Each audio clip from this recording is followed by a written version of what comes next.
ये तत्व ज्ञान है, इसके अंदर आपको बहुत गहनता से जाना होगा। अब क्या बताना चाहते हैं? अब कबीर परमेश्वर का ज्ञान गरीबदास जी बता रहे हैं। सार वस्तु तो अंदर लीनी, सुख जमीन को दीक्षा देनी, सुख जमीन मिलती ना भाई, स्वाति सीब सब ऐली जाई। सुख जमीन की टक्कर लागे, जब मोती सो है गल धागे, खारा नीर गंध हो जावे है, दो पड़ खुले कौन चितावे। सुख जमीन सतगुरु जल माही, स्वाति सीप का मेल कराही, ऐसे सतगुरु मिले जिज्ञासी, जद पावे वो पद अविनाशी। सुख जमीन सतगुरु हो आया, जिन ये भेदी भेद बताया, क्रम कुसंगति खारा नीरा, मोती खंड होत नग हीरा, बैरागर धम गिरती पावे, चलता हीरा तुरत लखावे, धम गिरती हीरे को जाने, यूं सतगुरु लावे चोट निशाने। अभी आपको बताया था कि एक सीप होती है, और सीप जब उसमें मोती बनने की एक प्रेरणा बनती है, तो वो ऊपर आ जाती है, उसको प्यास लगती है, वो समुद्र जल ग्रहण नहीं करती, वो समुद्र के ऊपरली सतह पर आ जाती है समुद्र के, और ऊपर से वर्षा जब हो रही होती है उस समय उसका मुंह खुल जाता है। जिस हो रही हो तो खुला हो, तो उसमें वर्षा हो रही हो तो उसमें से वो बूंद ग्रहण करते, उसको स्वाति बूंद बोलते हैं, स्वाति। और उसको फिर वो मुंह बंद हो जाता है, उसके अंदर मोती बनना शुरू हो जाता है। मोती बनते बनते क्या होता है, फिर उसका दोबारा मुंह खुलना शुरू हो जाता है स्वाति सीप का, और उसके ऊपर एक मांस का एक पर्दा सा छा जाता है।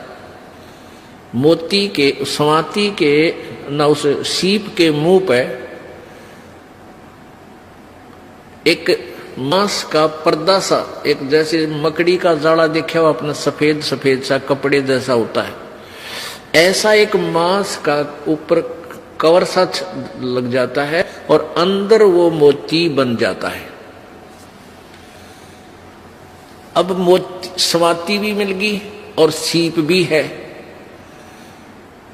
अब क्या बताते हैं कि जब वो मोती परिपक्व हो जाता है अंदर, तो उस सीप के अंदर से एक विशेष महक आनी शुरू होती है मांस की, पके हुए जैसे मांस की। तो एक बहुत ही पतले से मुंह की एक मछली होती है, पतले से, उसको सुकचमीन बोलते हैं। पतला सा मुंह, पेन कैसा हो उसका मुंह।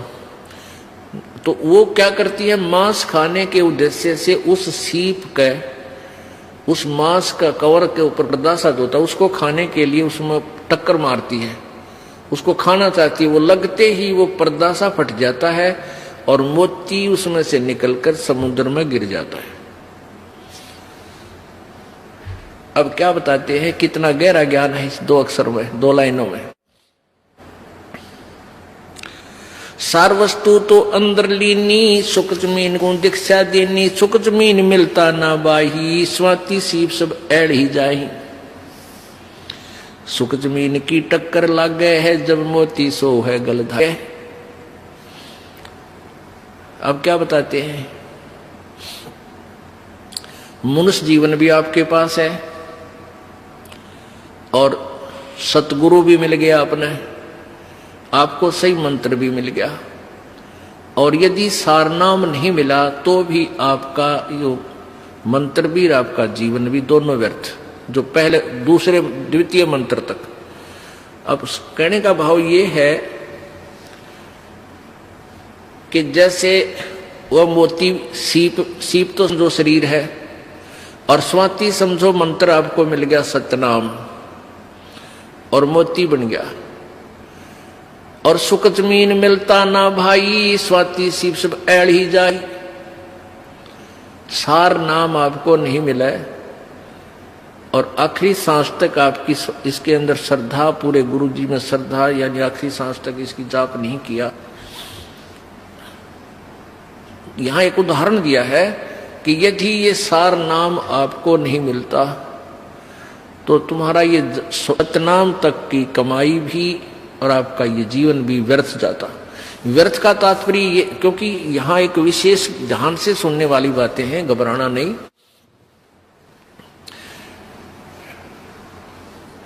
अब जैसे आपको सतनाम मिल गया और सारनाम मिला नहीं और आपकी मृत्यु होगी। पहली बात तो यह है कि परमात्मा उस प्राणी की मृत्यु नहीं होने देगा। कबीर भगवान के हाथ में पूरी कलम है। जमजो राजा से डरे मिटे कर्म के लेख, अदली अदल कबीर है, असल कबीर है ये कुल के सतगुरु एक। ये नहीं आपके जीवन नहीं जाने देंगे, पूरा काम करके और तब आपको यहां से फारिग करेंगे। ये इनकी समर्थता है। और जो बकवाद करते हैं, नाम भी ले रहे हैं, सही ठिकाना यानी सही श्रद्धा से नहीं है, वो जा भी सकते हैं, वो फिर परमात्मा उनको पकड़ नहीं करता। भक्ति भी करते हैं, श्रद्धा ठीक नहीं है, पूरी नहीं बन पाई है, तो मृत्यु भी हो जाएगी। तो उनको फिर वैसे तो व्यर्थ हुआ क्योंकि सारनाम मिला नहीं, लेकिन फिर भी वो ऐसा व्यर्थ नहीं होगा जैसे औरों का होता है। उन अन्य साधकों से चाहे 1000 वर्ष तक तपस्या और अन्य पूजाएं करके चले गए, उनसे भी आपका जो मंत्र की कमाई है वो असंख्य गुना घनी आपके पास है। न जाने कितने दिन स्वर्ग में रहोगे या कोई और दूसरे लोकों में राजा बन जाओगे, तो ये व्यर्थ है गया, यानी जो उद्देश्य था वो पूरा हुआ नहीं। अब ये एक उदाहरण देना चाहते हैं आपको गहराई से समझाने के लिए। जिनको ये तीनों नाम प्राप्त है वो प्राणी के लिए ये चैप्टर आज चल रहा है। सुकच मीन मिलता ना भाई, स्वाति सीब सब ऐल ही जाई। सुकच मीन की टक्कर लागे, सुकच मीन मिलता ना भाई, स्वाति सीब सब ऐड ही जाई। सुकच मीन की टक्कर लागे है, जब मोती सो है गल दागे। अब सुकच मीन ने उस सीप के उस मांस के टुकड़े को खाने के उद्देश्य से टक्कर मारी, वो खड़क दे ही मोती नीचे निकल गया। तब वो मोती निकाला गया गोताखोरों के द्वारा और फिर उस मोती की कीमत हुई, फिर वो सीने पर आकर सुशोभित हुआ। परमात्मा हमें बताना चाहते हैं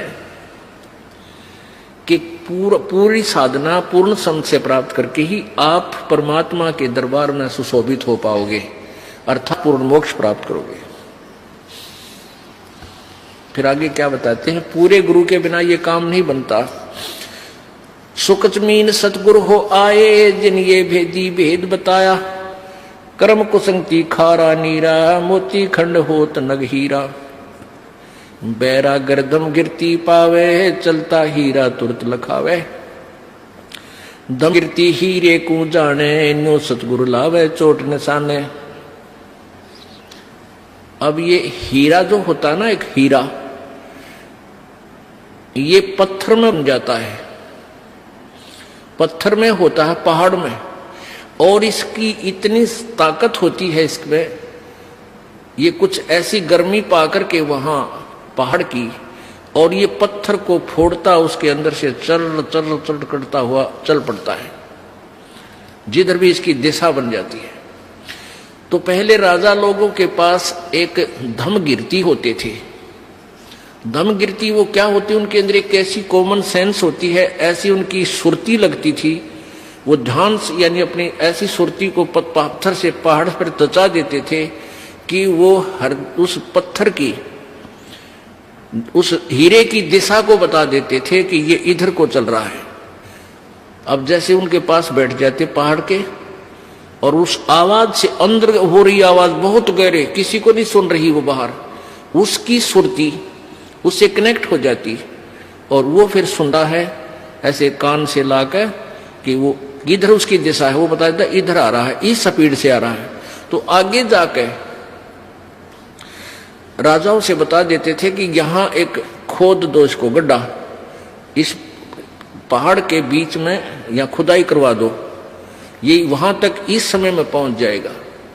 तो वहां जाकर के आगे उसको पत्थर को कटवा देते थे राजा लोग मजदूरों से फटाफट, और वो हीरा आता और उसके अंदर से आके, क्योंकि आगे रास्ता उसको मिलता नहीं, गड्ढे में खड़क दे ही निकल जाता, वो हीरा फिर राजा लोग प्राप्त कर लेते थे।